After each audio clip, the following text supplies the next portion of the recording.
Hello, everyone. I hope you're having a good time wherever you are. I'd like to welcome you to today's episode.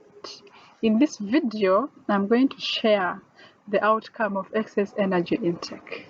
Now, you have to remember that I have always emphasized that every person, depending on his or her age, physiological status, and health, has a certain amount of energy that is very specific to their body needs. Okay, now should you take in energy in excess of that, then you will definitely have an excess energy in your body. Okay, now unfortunately, excess energy in the body has negative outcomes, okay, that I'm going to share. Now, the first negative outcome that I'm going to talk about is that excess energy intake results, of course, from excess sugar intake. Now, if you have excess sugars in your body, what is the outcome of that? One outcome is that it leads to accumulation of yeast in your system. Okay. Now, the danger of having too much yeast in your system is that it lowers your immunity, okay, which eventually predisposes you to a number of infections. Okay. Now, apart from that, excess yeast in your system also has negative effects on your mental, physical, as well as your emotional well-being. Okay. Now, for the ladies, one very rampant infection that can be very annoying and disturbing and very hard to treat is the vaginal yeast infections. Now, what I'm trying to say here is that once you find yourself having frequent episodes of these vaginal yeast infections, what you need to do first is to check your sugar intake. Okay, that way you'll make it easier to treat these vaginal yeast infections. Now, the second negative outcome of excess energy intake is that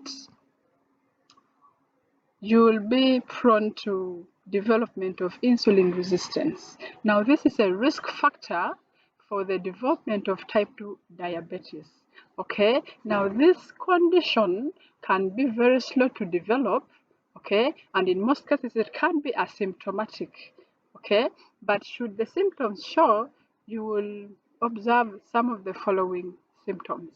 Now, first, you'll have poor wound healing, you'll have blurred vision, you'll suffer from sudden weight loss, you'll suffer from increased thirst, okay, and then you'll also feel frequent urges to urinate, okay.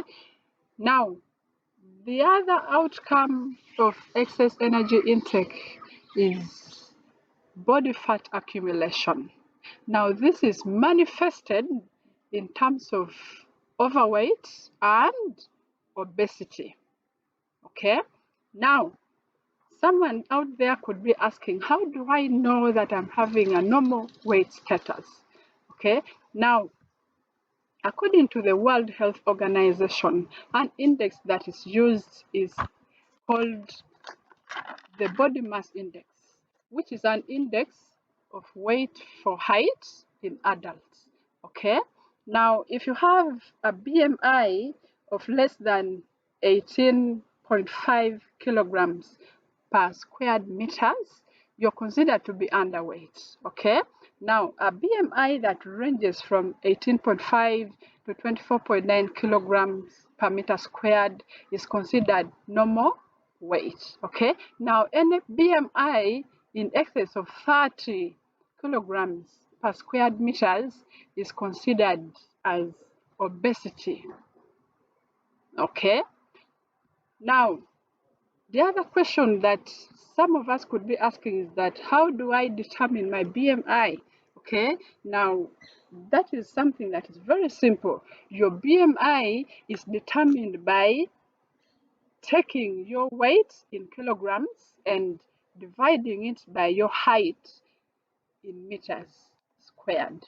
In other words, in order for you to get your BMI, you take your weight in kilograms and then you divide it by a square of your height. okay, in meters. Now that is all. Now, at this point, I would like us to end this today. And in the next episode, we shall talk a little more about overweight and obesity. I hope to see you in the next video. Bye bye. Yeah, that is.